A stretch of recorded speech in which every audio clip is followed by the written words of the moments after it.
क्योंकि आज कांग्रेस के अध्यक्ष मल्लिकार्जुन खड़गे ने आरएसएस और बीजेपी की तुलना जहरीले सांप से कर दी है। यह भाषाई मर्यादा तो लांघी गई, लेकिन फिर वो ये कहते हैं कि शुरुआत हमने थोड़ी ही की थी। पूर्णिमा जी, आपके सभी दर्शकों को मेरी तरफ से नमस्कार। पूर्णिमा जी, जो खड़गे जी का बयान है वो ये आपको बता रहा है कि महाराष्ट्र का एग्जिट पोल क्या है। ये बयान जरूर खड़गे जी का होगा, परंतु खड़गे जी से बुलवाया जा रहा है क्योंकि ये पूरी की पूरी स्क्रिप्ट राहुल गांधी लिख कर दे रहे हैं। याद करिए कि राहुल गांधी ने एक बार बयान दिया था कि प्रधानमंत्री नरेंद्र मोदी जी को डंडे से पीटना चाहिए, ऐसे उनके शब्द थे। तो ये वायलेंस को इंसाइट करने की अगर बात कोई है, राहुल गांधी करते हैं। ये कॉन्स्टिट्यूशन ऑफ इंडिया का भी अपमान है, क्योंकि संविधान की धारा 21 कहती है कि हर व्यक्ति को जीने का अधिकार है। खड़गे जी ये कह रहे हैं कि जो भाजपा आरएसएस की विचार का रखता है वो जहरीला सांप है और उसको मार देना चाहिए। मतलब कल को अगर इनकी सरकार आएगी तो ये इनसे ऑपोजिट व्यू पॉइंट रखने वाले किसी भी व्यक्ति के खिलाफ इमरजेंसी माइंडसेट के तहत उनको जेल भेज सकते हैं, उनकी जान को भी खतरा हो सकता है। इसलिए हम कांग्रेस पार्टी को इमरजेंसी पार्टी कहते हैं। और आप विडंबना देखिए पूर्णिमा जी की साथ में सज्जाद नुमानी भी यही बात कहते हैं जो मल्लिकार्जुन खड़गे कहते हैं। सज्जाद नुमानी कहते हैं कि जो भी उनके वोट जिहाद में विश्वास नहीं रखता उसको सोशली बॉयकॉट करना चाहिए। तो आज महाराष्ट्र के अंदर महाविनाश अघाड़ी का जो अलायंस है उसके मास्टरमाइंड राहुल गांधी और सज्जाद नुमानी है, और ये एक इमरजेंसी वाली पार्टी है जो अपने विरोधियों के खिलाफ वायलेंस इंसाइट कर रही है। प्रोफेसर अजय उपाध्याय भी हमें ज्वाइन इन कर चुके हैं। अजय उपाध्याय जी, आपका भी बहुत बहुत स्वागत करती हूं। एक पार्टी के अध्यक्ष पर क्या यह सूट करता है कि वो किसी पार्टी को, राष्ट्रीय पार्टी को जो तीसरी बार सेंट्रल में सरकार बना चुकी हो, या फिर आरएसएस जो समाज सेवा का काम करती हो, उनको जहरीला सांप बता दिया जाए, ये कह दिया जाए कि जो प्रधानमंत्री पद पर बैठा है उसकी सत्ता की भूख खत्म ही नहीं हो रही है। और अगर इस पर्सपेक्टिव से समझा जाए तो सबसे ज्यादा अगर किसी की सत्ता की भूख रही है तो फिर वो तो कांग्रेस है ना अजय उपाध्याय जी। देखिए, हमारे नेता मल्लिकार्जुन खड़गे साहब ने क्या बात रखी, ये वो बात उन्होंने रखी है जो एक वैचारिक आधार पर भाजपा और आरएसएस इस देश में फैला रही है। नफरत, हिंसा, विद्वेष और एक दूसरे को बांटने और काटने की राजनीति करके सियासत पाना चाहती है। विचारधारा के लेवल पे कोई जहर फैलाकर समाज को कहीं ना कहीं खंड खंड करना चाहता है, देश में असुरक्षा पैदा करना चाहता है, डर का माहौल पैदा करना चाहता है।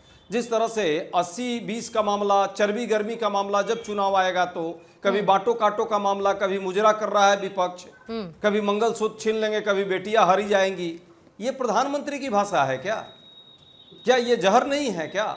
इस देश में समाज को बांट करके आप सियासत करके क्या चाहते हैं? क्या भारत के संविधान की शपथ लेकर के आपको उस शपथ की थोड़ी भी चिंता नहीं है? क्षेत्र, धर्म और संप्रदाय से ऊपर उठ करके देश बड़ा है, देश में विविधता है, विविधता में एकता की बात हम करते हैं। ये हिंदुइज्म की बात करते हैं बार बार। मैं 10 सेकंड सिर्फ पूर्णिमा जी, हिंदुइज्म, हिंदू धर्म क्या सिखाता है, हिंदू दर्शन क्या सिखाता है? सर्वधर्म संभाव की बात करता है। इसका मतलब सभी धर्म हमारे यहाँ एग्जिस्ट करते हैं और उन सभी में उदारता के साथ समन्वय की बात करता है। ये यहाँ राजनीति के लिए देश को, समाज को, धर्म को, किसको छोड़ा है इन्होंने? इस बात पर यदि इस जहर, जो जहर सांप का जो फन होता है जहर, उस जहर को खत्म किया जाए, ऐसी विचारधारा को कमजोर किया जाए, प्रहार किया जाए, तो ये मुझे नहीं लगता कि ये कोई गलत बात है। भाजपा और कांग्रेस की बात नहीं है, देश और समाज का रहना जरूरी है। और जिस तरह सियासत के लिए ये हर चीज को बांटने में लगे हुए हैं, क्या राजनीति सत्ता किसके लिए पाएंगे? ये देश में डेमोक्रेसी नहीं रहेगी तो सत्ता का क्या मतलब होगा? सभी धर्म में आपस में समन्वय नहीं रहेगा, सौहार्द नहीं रहेगा, समाज में शांति और नहीं रहेगी तो उस सत्ता का क्या मतलब रहेगा? हमने जो सत्ता पाई, जो आपने प्रश्न किया, हमने जरूर सत्ता पाई, लेकिन जनता के कल्याण में 70 और 65 वर्ष तक हमने काम किया और जनता ने उसको मौका इसलिए दिया क्योंकि हम इस तरह जहर पैदा कर करके और समाज को तोड़े तो नहीं कभी।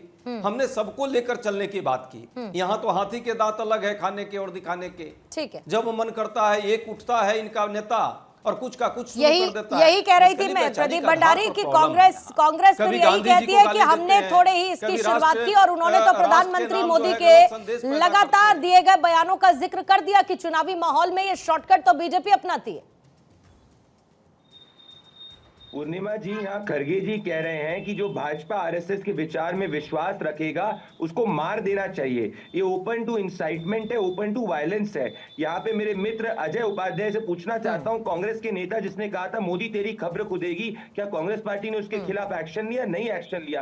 कांग्रेस के नेता जिसने कहा था कि भाई इनकी शीर्ष नेतृत्व ने कहा था मोदी मौत का सौदागर है, क्या हुआ? गुजरात की जनता ने इनको मुंहतोड़ जवाब दिया। और अब ये इस तरीके से बौखला चुके हैं राहुल गांधी, जो खुद कहते हैं कि भाई प्रधानमंत्री नरेंद्र मोदी को जो डंडे पीटने चाहिए। ये कोई गुंडे की भाषा है कि वो नेता की भाषा है? इस तरीके से ओपन टू इंसाइटमेंट हो सकता है, हमारे विचार अलग हो सकते हैं। इन्होंने बात करी 70 सालों तक इन्होंने देश के अंदर रूल किया, इन्होंने इसी तरीके से करा जैसे कि इमरजेंसी लागू करी, इस देश के संविधान को तहस नहस कर दिया, 35,000 से ज्यादा अपोजिशन के लोगों को इन्होंने जेल में डाल दिया और मासूमों के खिलाफ इन्होंने लाठी चलाई। जब देश आजाद हुआ उसके बाद 1948 के अंदर किस तरीके से भागलपुर के अंदर दंगे हुए और इन्होंने कुछ नहीं किया। तो ये बोले नहीं, इन्होंने जिस तरीके से देश का बंटाधार कर दिया। पर आज कांग्रेस पार्टी वापस से पूर्णिमा जी ये कह रही है कि अपने जितने भी राजनीतिक विरोधी हैं उनके खिलाफ ये कार्रवाई करेगी, उनको जेल में डालेगी और हो सके तो उनकी जो जीने का अधिकार इस संविधान ने देता है उसको भी खत्म करेगी। तभी कांग्रेस पार्टी बाबा साहेब अंबेडकर के संविधान को लागू नहीं करना चाहती, मौलाना सज्जाद नुमानी के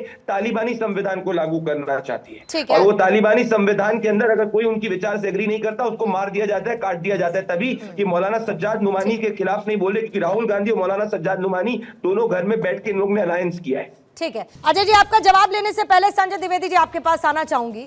उद्धव ठाकरे को क्या हो गया है सर, इस तरीके से भाषाई मर्यादा को तार तार कर देना? क्या कह रहे हैं वो? मार काट देने की बात कर रहे हैं। आपको लगता है कि किसी में इतनी हिम्मत है कि किसी को ऐसे ही मार काट देगा? मतलब कोई संविधान नहीं, कोई लॉ एंड ऑर्डर सिचुएशन नहीं, कुछ नहीं है, हमें जिसको मन करेगा हम उसको मार काट देंगे, ये नौबत आ गई उद्धव ठाकरे को? लगता है ऐसा हाल हो गया महाराष्ट्र का? देखिए पूर्णिमा जी, 11 साल से भारतीय जनता पार्टी की सरकार, उससे पहले भी सरकारें नहीं है, कांग्रेस सरकारें नहीं है, कभी सनातन धर्म जो है कटने बटने की नौबत नहीं आई। कभी आरएसएस को नहीं कहना पड़ा कि सनातन धर्म की रक्षा के लिए हमें हथियार उठाने पड़ेंगे। 11 साल में अगर इन्होंने विश्वास बनाया होता देश की जनता के पास, देश की जनता के लिए, तो शायद महाराष्ट्र में और झारखंड में बातें नहीं कहनी पड़ती, हरियाणा में नहीं कहनी पड़ती। आज मणिपुर जल रहा है, कोई गया वहां पे? किसी को मतलब है भारतीय जनता पार्टी के? क्या वो प्रदेश हमारे देश में नहीं है? जो महाराष्ट्र में कटने बटने की बात कर रहे हैं, एक हो तो सेफ हो की बात कर रहे हैं, वो क्या मणिपुर में जाके नहीं जा सकते हैं? केंद्र सरकार में है, जिम्मेदारी इनकी क्या है? लेकिन ना, इनको तो सिर्फ वो पॉलिटिक्स करनी है कि जिससे अराजकता फैले, साम्प्रदायिकता फैले। आज महाराष्ट्र में किसकी जरूरत है? या झारखंड में किसकी जरूरत है? आज महंगाई बढ़ी हुई है, बेरोजगारी बढ़ी हुई है, दल बदल कानून का किताब पे रख के जिस तरह 50 होके एकदम होके करके सरकार बना ली, सरकार बनाई गई, क्या वो संवैधानिक है? सुप्रीम कोर्ट या संवैधानिक सरकार है? असंवैधानिक सरकार को आप चला रहे हैं और मूंछों में ताव दे रहे हैं, तो ये क्या संविधान सम्मत है? सम्मत तो नहीं है। असंवैधानिक सरकार तो उद्धव ठाकरे मार काट देंगे? चुनाव आयोग, उद्धव ठाकरे मार काट देंगे? चुनाव संजय द्विवेदी जी, उद्धव ठाकरे मार काट देंगे क्या?